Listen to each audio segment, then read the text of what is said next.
அகிலத்தின் அன்பான சொந்தங்களுக்கு இனிய வணக்கம். மீனவர் காலிப்பதினூடாக சந்தித்திருக்கின்றோம். காசாவுக்குள் இஸ்ரேலிய இராணுவமும் கமாஸும் செய்திருக்கக்கூடிய போர்க்குற்றங்கள் குறித்து தாங்கள் மிக பெரும் ஆய்வை நடத்தியிருப்பதாகவும் இதில் ஹமாஸ் செய்ததை விட பல மடங்கு அதிகமான போர்க்குற்றங்களை இஸ்ரேலிய இராணுவம் செய்திருப்பதாக ஐக்கிய நாடுகள் பாதுகாப்பு சபை உத்தியோகபூர்வமாக ஒரு செய்தியை வெளியிட்டிருக்கின்றார்கள். மீண்டும் இன்றைய தினம் ஹிஸ்புல்லா ஒரு மிகப்பெரிய தாக்குதலை இஸ்ரேல் முழுவதும் நடத்தியிருக்கின்றார்கள். குறிப்பாக வடக்கு இஸ்ரேலை நடுங்க வைத்திருக்கின்றார்கள் என்று சொல்லும் அளவுக்கு சில நிமிட நேரங்களுக்குள் நூற்றுக்கணக்கான ஏவுகணைகள் தாக்கியிருக்கின்றன. அது குறித்த சேத விவரங்களையும் நாங்கள் பார்க்க இருக்கின்றோம். இந்த சூழ்நிலையில் காசாவிலும் பிராந்தியத்திலும் உலகிலும் நடைபெற்றிருக்கக்கூடிய முக்கியமான நிகழ்வுகளை இந்த காணொளியில் விரிவாக பார்க்கலாம்.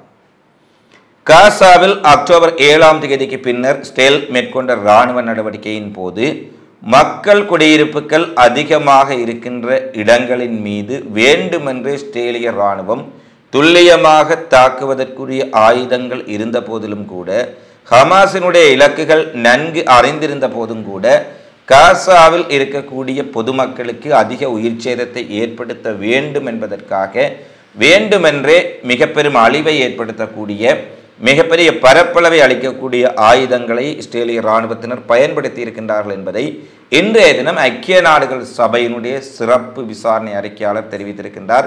குறிப்பாக காசாவில் கான்யூனிஸ் பகுதியாக இருக்கலாம், வடக்கு காசாவாக இருக்கலாம், மத்திய காசா பகுதியாக இருக்கலாம், மக்கள் குடியிருப்புகள் செறிவான பகுதிகளின் மீது மிகப்பெரிய பதுங்குகுழிகளை தகர்க்கக்கூடிய மிகப்பெரிய இராணுவ முகாம்களை தகர்க்கக்கூடிய குண்டுகளை மக்கள் குடியிருப்புகள் மீதே இவர்கள் பயன்படுத்தி இருக்கின்றார்கள். அதாவது எவ்வளவு பாலஸ்தீன மக்களை அதிகமாக கொல்ல முடியுமோ, எவ்வளவு இழப்புகளை பாலஸ்தீனத்திலும் காசாவிலும் ஏற்படுத்த முடியுமோ, எவ்வளவு மக்களுடைய குடியிருப்புகளை இடித்தளிக்க முடியுமோ அதற்கு வேண்டுமென்றே அழிவுகரமான ஆயுதங்கள் அந்த பிரதேசத்தில் மிகப்பெரிய அளவில் பயன்படுத்தப்பட்டிருக்கின்றது என்ற செய்தியை இன்றைய நாளில் ஐநா சபை வெளியிட்டிருக்கின்றார்கள். இது ஒரு மிகப்பெரிய அதிர்ச்சியான விடயமாக மாறியிருக்கின்றது. ஏனெனில் இதுவரை நாளும் இஸ்ரேல் நாங்கள் பொதுமக்களின் இழப்புகளை குறைப்பதற்காகவே தாக்குதல்களை மிகவும் கவனமாக நடத்தி கொண்டிருக்கின்றோம். எங்களுடைய தாக்குதல் தவறிய இலக்குகளே பொதுமக்களுடைய இலக்குகள் மீது விழுந்தன என சப்பைகட்டு கட்டி வந்தது. இஸ்ரேலுக்கு ஆதரவாக அமெரிக்காவும் ஒத்தூதி வந்த சூழ்நிலையில் தற்பொழுது ஐநாவினுடைய அறிக்கை இஸ்ரேலின் உடைய இந்த காட்டுமிராண்டித்தனமான செயலை மிக தெளிவாக காட்டியிருக்கின்றது. 37,000க்கும் மேற்பட்ட பொதுமக்களை படுகொலை செய்து அதில் குறிப்பாக 9,400க்கும் மேற்பட்ட குழந்தைகளை படுகொலை செய்திருக்கக்கூடிய இஸ்ரேல் வேண்டுமென்றே இந்த படுகொலைகளை செய்திருக்கின்றார்கள். வேண்டுமென்றே பொதுமக்களின் இடங்களில் அபாயகரமான வெடிமருந்துகளை தெரிந்திருந்தும் துல்லியமான தாக்குதல் ஆயுதங்கள் கைவசம் இருந்தும் பயன்படுத்தி இருக்கின்றார்கள் என்பது ஒட்டுமொத்தமாக பாலஸ்தீனர்களை அழித்தொழிப்பதற்கு, காசாவை அழித்தொழிப்பதற்கான இஸ்ரேலின் உடைய வெறித்தனமான ஒரு இனவெறி செயற்பாடு என்பதை ஐநாவினுடைய செயற்பாடுகள் இன்றைய நாளில் தெளிவாக காட்டியிருக்கின்றன. இதன் பின்னராவது இஸ்ரேலின் இனப்படுகொலைக்கு ஆதரவாக பேசக்கூடிய மேற்குலகம், அதற்கு ஆதரவாக இருக்கக்கூடிய மேற்குலக ஊடகங்கள் என்ன விடயத்தை சொல்லப் போகின்றார்கள் என்பதை நாங்கள் பொறுத்திருந்துதான் பார்க்க வேண்டும். அடுத்து அமெரிக்கா முன்வைத்திருக்கக்கூடிய காசா போர் நிறுத்த திட்டவரவை தாங்கள் ஏற்றுக்கொண்டிருப்பதாக கமாஸ் தரப்பு அறிவித்துள்ள சூழ்நிலையில் இந்த ஒப்பந்தத்தை இஸ்ரேலிய தரப்பு ஏற்றுக்கொண்டு விட்டார்கள் என அமெரிக்கா பல தடவைகள் கூறியிருந்தார்கள். அப்படி என்றால் இஸ்ரேல் உடைய பிரதமர் அலுவலகமாக இருக்கலாம், இஸ்ரேலினுடைய அதிகாரிகள் யாராவது ஏன் இதை ஏற்றுக்கொண்டு அறிக்கைகளை விடவில்லை? அப்படி என்றால் கமாஸ் சம்மதித்திருக்கும் சூழ்நிலையில் போர் நிறுத்தத்தை கொண்டு வருவதில் எதற்காக தாமதம் என்ற கேள்விகள் எழுந்திருக்கும் சூழ்நிலையில் ஹமாஸ் இன்றைய தினம் இந்த ஒப்பந்தத்தை இஸ்ரேல் நிராகரிப்பதாகவும் இஸ்ரேல் ஏற்றுக்கொண்டிருப்பதாக பொய்யான தகவல்களை அமெரிக்கா பரப்பி வருகின்றார்கள் என்பதை வெளியிட்டிருப்பதுடன் தாங்கள் இந்த போர் நிறுத்த ஒப்பந்தத்தை ஏற்றுக்கொண்டிருக்கின்றோம் என்ற செய்தியை கமாஸ் தரப்பு இன்றைய நாளில் முக்கியமாக வெளியிட்டிருக்கின்றார்கள். கமாஸினுடைய அறிவிப்பு காரணமாக இஸ்ரேல் அமெரிக்கா இணைந்து போர் நிறுத்தம் என்ற பெயரில் செய்யக்கூடிய ஒரு கபட நாடகம் வெளிச்சத்துக்கு வந்திருக்கின்றது என்பதைத்தான் நாங்கள் பார்க்கக்கூடியதாக இருக்கின்றது. அடுத்து ராஃபாவில் இஸ்ரேல் தாக்குதல்கள் தொடர்ச்சியாக நடைபெற்றுக் கொண்டிருக்கும் சூழ்நிலையில் கடந்த 24 மணி நேரத்தில் மட்டும் 19 பொதுமக்கள் இஸ்ரேலிய தாக்குதலில் கொல்லப்பட்டிருக்கின்றார்கள். இஸ்ரேலிய வான் தாக்குதல் ஹெலிகாப்டர்கள் மூலம் நடத்தப்பட்ட தாக்குதல்கள், பீரங்கி தாக்குதல்கள் என்பவற்றில் சிக்கி 19 பொதுமக்கள் காயப்படுத்தப்பட்டிருக்கின்றார்கள். 38 பேர் வரை மன்னிக்க வேண்டும் 19 பேர் உயிரிழந்திருக்கின்றார்கள்.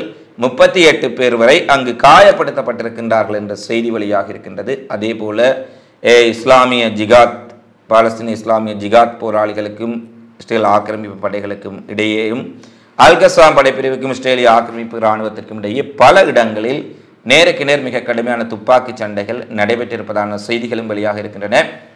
அதிலும் இஸ்லாமிய ஜிகாத்தினுடைய அல்குட்ஸ் படைப்பிரிவினர் இஸ்ரேலிய இராணுவத்தை இலக்கு வைத்து நடத்திய கண்ணிவெடி தாக்குதலில் 3 மெர்காவா டேங்கிகள் பாரிய அளவில் சேதமடைந்திருப்பதாக இன்று பாலஸ்தீன இஸ்லாமிய ஜிகாத் ஒரு செய்தியை வெளியிட்டிருக்கின்றார்கள். அடுத்து ஹமாஸினுடைய இராணுவ பிரிவு தலைவர் ஜாக்கா ஷின்வார் ஒரு கருத்தை வெளியிட்டிருக்கின்றார். பேச்சுவார்த்தையில் பாலஸ்தீன மக்களின் நலன்களுக்கு எதிராக அல்லது நலன்களுக்கு புறம்பாக எந்த ஒரு விடயத்தையும் விட்டு கொடுக்க போவதில்லை ஹமாஸ் நீண்ட ஒரு போர் ராஃபாவிலும் காசாவிலும் இஸ்ரேலிய இராணுவம் நடத்தினாலும் கூட அதை எதிர்கொள்வதற்கு ஹமாஸ் படைப்பிரிவினர் தயார் நிலையில் இருக்கின்றார்கள் என்பதை அவர் அறிவித்திருக்கின்றார். அதற்கு போராளிகளும் இருக்கின்றார்கள், அதற்கு தேவையான ஆயுத தளபாடங்களும் இருக்கின்றது. ஒரு நீடித்த போர் காசாவிலும் சரி ராஃபாவிலும் சரி நடைபெற்றால் அந்த நீடித்த போரை எதிர்கொள்வதற்கு ஹமாஸ் படைகள் தயாராக இருக்கின்றது என்ற தலைவரை யாக்கா ஷின்வார் வெளியிட்டிருப்பதுடன் ராஃபாவிலும் காசாவிலும் இராணுவ ரீதியில் பெரிய வெற்றிகளை அடைந்து விட்டதாக இஸ்ரேலிய இராணுவமும் இஸ்ரேலிய அரசும் பொய்யான தகவல்களை ஊடகங்களுக்கு பரப்பி கொண்டிருப்பதாக அவர் தெரிவித்திருப்பதுடன் இந்த போர் நிறுத்த ஒப்பந்தத்தில் எந்த ஒரு விட்டுக்கொடுப்பையும் மேற்கொள்ள வேண்டாம் என அரசியல் பிரிவினருக்கு தாங்கள் வலியுறுத்தி இருப்பதாக இஸ்மாயில் கனியே போன்றவர்களுக்கு கூறியிருப்பதாக யாக்கா ஷின்வர் அறிவித்திருப்பதும் பரபரப்பை ஏற்படுத்தியிருக்கின்றது. அதேபோல அமெரிக்காவினுடைய இன்றைய உளவுத்துறை தகவல்களிலும் நீண்டொரு போருக்கு தயாராக ஹமாஸ் அமைப்பினர் அங்கே இருப்பதாகவும் ஏறக்குறைய 3/2 பகுதி ஹமாஸினுடைய வளங்கள் அங்கு அப்படியே ஆயுதங்கள் இருப்பதான செய்திகளும் இஸ்ரேலுக்கு புதிய அதிர்ச்சி அளித்திருக்கின்றது. அடுத்து ஹிஸ்புல்லா இன்றைய நாளில் இஸ்ரேலுக்கு ஒரு மிகப்பெரிய ஒரு நெருக்கடியை கொடுத்திருக்கின்றார்கள் என்றுதான் சொல்ல வேண்டும். நேற்றைய தினம் 3 மணித்தியாலங்களுக்குள் 250க்கு மேற்பட்ட ஏவுகணைகளை பயன்படுத்திய ஹிஸ்புல்லாக்கள் இன்றைய தினம் வெறும் 40 நிமிடங்களுக்குள் 100க்கு மேற்பட்ட ஏவுகணைகளையும் 30 ட்ரோன்களையும் ஆளில்லா விமானங்களையும் கொண்டு வடக்கு இஸ்ரேலுக்குள் மிகப்பெரிய தாக்குதலை நடத்தியிருக்கின்றார்கள். ஒரே நேரத்தில் 8 இஸ்ரேலிய இராணுவ தளங்கள் மீது மிகப்பெரிய தாக்குதல் நடத்தப்பட்டிருக்கின்றது. இதில் அயன்டோம்களினால் அரைவாசி ஏவுகணைகளுக்கு மேல் இடைமறிக்க முடியவில்லை எனவும் பல ஏவுகணைகள் ட்ரோன்கள் வடக்கு இஸ்ரேலின் பல்வேறுபட்ட பகுதிகளுக்குள் வீழ்ந்து வெடித்து மிகப்பெரிய சேதத்தை ஏற்படுத்தியிருப்பதான செய்திகள் வெளியாக இருக்கின்றது. குறிப்பாக மெரோன் விமானப்படைத்தளம், மெட்டுலா இராணுவத்தினுடைய காலாட்படைத்தளம், இஸ்ரேலினுடைய பீரங்கி படை தலைமையகம் என்பன மிகப்பெரிய அளவில் சேதமாக்கப்பட்டிருக்கின்றது என்ற செய்தியையும் ஹிஸ்புல்லா இன்றைய நாளில் வெளியிட்டிருக்கின்றார்கள். குறிப்பாக 8 முகாம்களில் 4 முகாம்கள் மிகப்பெரிய சேதத்துக்குள்ளாக இருப்பதான செய்திகள் வெளியாக இருக்கின்றன. இஸ்ரேலினுடைய அயன்டோம்கள் செயலிழந்து விட்டனவா என்று சொல்லும் அளவுக்கு ஹிஸ்புல்லாவினுடைய ஏவுகணைகள் மிகப்பெரிய அளவிலான தாக்கத்தை ஆளில்லா விமானங்கள் வீழ்ந்து வெடித்து ஏற்படுத்தியிருக்கின்றன. இஸ்ரேலின் பல பகுதிகள் புகை மூட்டமாகவும் நெருப்பு மண்டலமாகவும் அங்கே காணப்பட்டதான செய்திகள் வெளியாக இருக்கின்றன. 40 நிமிடங்களில் 100கணக்கான ஏவுகணைகள் மட்டுமல்ல 50க்கு மேற்பட்ட ட்ரோன்களும் ஏவப்பட்டிருக்கின்றன. இந்த நிலையில் ஹிஸ்புல்லாவின் வசம் லட்சக்கணக்கான ஏவுகணைகள் இஸ்ரேல் மீது தாக்குதல் நடத்துவதற்கு தயாராக வைத்திருப்பதாக பிரிட்டன் உளவுத்துறையும் அமெரிக்காவின் உளவுத்துறை CIA-யும் இன்று ஒரு முக்கியமான தகவலை வெளியிட்டிருக்கின்றார்கள். இதில் 2006ஆம் ஆண்டு இஸ்ரேல் ஹிஸ்புல்லா போரின் போது பயன்படுத்தியதை விட அதிக அளவில் மேம்படுத்தப்பட்ட துல்லியமாக தாக்கக்கூடிய நீண்ட தூரம் இஸ்ரேலுக்குள் சென்று அதாவது டெல் அவிவ் வரை தாக்கக்கூடிய சக்திமிக்க ஏவுகணைகள் ஹிஸ்புல்லாவின் வசம் இருப்பதாகவும் லட்சக்கணக்கான ஏவுகணைகளை இஸ்ரேலை பார்த்து ஹிஸ்புல்லா நிறுத்தி வைத்திருப்பதாகவும் முழு அளவிலான போருக்கு ஹிஸ்புல்லாவுடன் இஸ்ரேல் சென்றால் மிகப்பெரிய பேரழிவு இஸ்ரேலுக்கு ஏற்படும் என்பதில் எந்த மாற்று கருத்தும் இல்லை என இன்று பிரிட்டன் உளவுத்துறை இஸ்ரேலுக்கு ஆதரவான அமெரிக்க உளவுத்துறையும் செய்திகளை வெளியிட்டிருக்கின்றார்கள். அது மட்டுமல்ல, ஹிஸ்புல்லாவின் வசம் நன்கு பயிற்சி பெற்ற போராளிகள் இருப்பதால் அந்த ஏவுகணைகளை ஆயுதங்களை மிக துல்லியமாக இயக்கக்கூடியவர்களும் இருக்கின்றார்கள் என்ற தகவலையும் அவர்கள் வெளியிட்டு ஒரு முழுகளவிலான போரை ஹிஸ்புல்லாவுக்கு எதிராக நடத்தும் முன்னர் பல தடவைகள் இஸ்ரேல் யோசிக்க வேண்டும் என்ற ஒரு விடயத்தை அவர்கள் தெரிவித்திருக்கின்றார்கள்.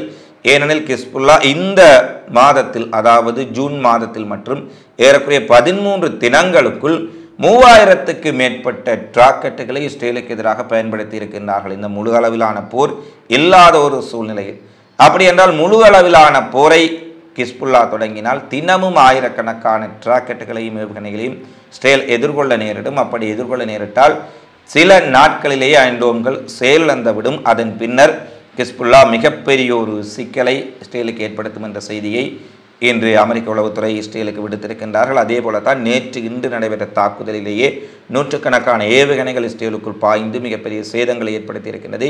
குறிப்பாக வடக்கு இஸ்ரேல் முழுவதும் இன்றைய தினம் சிவப்பு அலர்ட், ரெட் அலர்ட் விடுக்கப்பட்டு சைரன்கள் ஒழிக்கப்படப்பட்டிருப்பதாக இஸ்ரேலிய மொழி, கிப்ரு மொழி ஊடகங்களில் செய்தி வெளியிட்டிருக்கின்றார்கள். ஏனெனில் எந்த நேரத்தில் ஏவுகணைகள், ராக்கெட்டுகள் தாக்குதல்களை அவர்கள் நடத்துவார்கள் என்பது தெரியாமல் இருப்பதால் தொடர்ச்சியாக மணித்தியால கணக்கில் சைரன்களை இஸ்ரேல் ஒழிக்க விட்டிருக்கின்றார்கள் என்ற செய்தி வெளியாக இருக்கின்றது.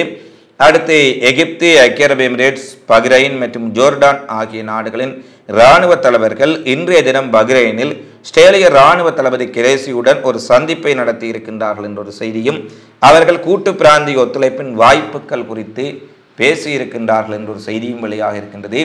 இதுவரை பாலஸ்தீன மக்கள், அங்கு லட்சக்கணக்கான மக்கள் இடம்பெற வைக்கப்பட்டிருக்கின்றார்கள். 37,000 மக்கள் கொல்லப்பட்டிருக்கின்றார்கள்.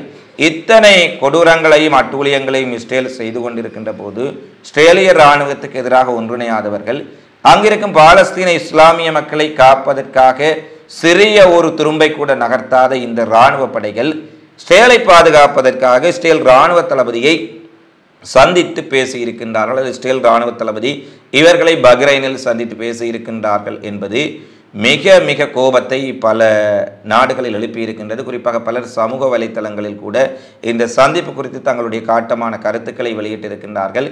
மிகப்பெரிய ஒரு இனப்படுகொலை, அவ்வாறு இஸ்ரேல் இராணுவ தளபதியே அங்கு சென்று பேச்சுவார்த்தை நடத்த சென்றிருந்தாலும் கூட பஹ்ரைனுக்கு இவ்வளவு பெரிய ஒரு இனப்படுகொலை செய்திருக்கக்கூடிய இஸ்ரேல் இதற்கு சார்பில்லாத தென்னாப்பிரிக்கா, கொலம்பியா போன்ற நாடுகளில் இஸ்ரேலுக்கு எதிரான வழக்குகளை தாக்கல் செய்துள்ள சூழ்நிலையில் அரபுலக நாடுகளின் இராணுவ தலைவர்கள் இஸ்ரேலிய இராணுவ தளபதியை சந்தித்து பேச்சுவார்த்தை நடத்தி இருக்கின்றார்கள் என்று சொன்னாலே அது எவ்வளவு ஒரு கேவலமான காரியம் என்பதை நீங்கள் தான் கமெண்ட்ஸில் பதிவிட வேண்டும். பிராந்திய ஒத்துழைப்பு குறித்தும் பிராந்திய பாதுகாப்பு குறித்தும் விவாதித்திருப்பதாக இந்த நாடுகள் தெரிவித்திருக்கின்றார்கள். இந்த பாலஸ்தீன மக்கள் அங்கு செத்து விழுந்து கொண்டிருக்கும் போது, பாலஸ்தீன மக்களினுடைய தாயகம் கொஞ்சம் கொஞ்சமாக அழிக்கப்பட்டு கொண்டிருக்கும் போது எந்த விதமான பிராந்தியம் குறித்தும் பிராந்திய பாதுகாப்பு குறித்தும் பாலஸ்தீனர் நலன் குறித்தும் கூட்டிணையாத இந்த நாடுகள் இஸ்ரேல் இராணுவ தளபதியுடன் பேசியிருக்கின்றார்கள் என்பது மிகப்பெரிய சந்தேகத்தை ஏற்படுத்தி இருக்கின்றது. அடுத்து ஹவுதிகள் இன்றைய தினமும் மிகப்பெரிய தாக்குதலை ஏமன் செங்கடலில் நடத்தி இருக்கின்றார்கள். அமெரிக்க ஆஸ்திரேலிய சார்பில் இருக்கக்கூடிய ஒரு கப்பல் ஒன்றை மிகப்பெரிய அளவில் ஏவுகணைகள், ட்ரோன்கள் கொண்டு தாக்கியதில் அந்த கப்பல் ஏறக்குறைய மூழ்கும் நிலைக்கு சென்றிருப்பதான செய்திகள் வெளியாக இருக்கின்றன. கப்பலுக்குள் நேரடியாக 2 பாலிஸ்டிக் ஏவுகணைகள் பாய்ந்து தாக்குதலை ஏற்படுத்த 2 ட்ரோன் விமானங்களும் ட்ரோன்கள் கப்பல் மீது தாக்கியிருக்கின்றன. இதன் காரணமாக ஆஸ்திரேலிய சார்பு கப்பல் மிகப்பெரிய அளவில் தீப்பிடித்து எரிந்து மூழ்கும் நிலைக்கு வந்துவிட்டதான செய்திகளை கவுதிகள் வெளியிட்டிருப்பதுடன், அதே போல இஸ்ரேலிய சார்பு கப்பல் இன்னும் ஒரு கப்பலும், அது இராணுவ நடவடிக்கைகளுக்காக பயன்படுத்தப்பட்ட கப்பலையும் தாங்கள் தாக்கியிருப்பதாக அறிவித்திருக்கின்றார்கள். அந்த கப்பலில் ஏற்பட்ட சேதங்கள் குறித்த செய்திகள் நாங்கள் இந்த காணொலியை பதிவேற்றும் இந்த நேரம் வரை கிடைக்கவில்லை. ஆனால் தாக்குதலை நடத்தியிருப்பதாக கவுதிகளினுடைய செய்தி தொடர்பாளர் ஜாக்காஸ் அவர்கள் உறுதிப்படுத்தி இருக்கின்றார்கள் என்பதும் இங்கே முக்கியமான விடயமாக இருக்கின்றது. இவை இன்றைய நாளில் வெளியாக இருக்கக்கூடிய பிரதான செய்தி பதிவுகளாக, நிகழ்வுகளாக பதிவாக இருக்கின்றன. தொடர்ச்சியாக உலகெங்கில் நடைபெறும் செய்திகளை உடனுக்குடன் தெரிந்து கொள்ள அகிலத்தை சப்ஸ்கிரைப் செய்து கொள்ளுங்கள். இந்த காணொலி பதிவு தொடர்பிலான உங்களது மதிப்பான கருத்துக்களை தவறாமல் கமெண்ட்ஸில் பதிவிடுங்கள் என கேட்டுக்கொண்டு, மேலும் காணொலி பதிவில் உங்களை சந்திக்கும் வரை உங்களிடமிருந்து விடைபெறும் நான் அன்பின் சந்துரு. வணக்கம்.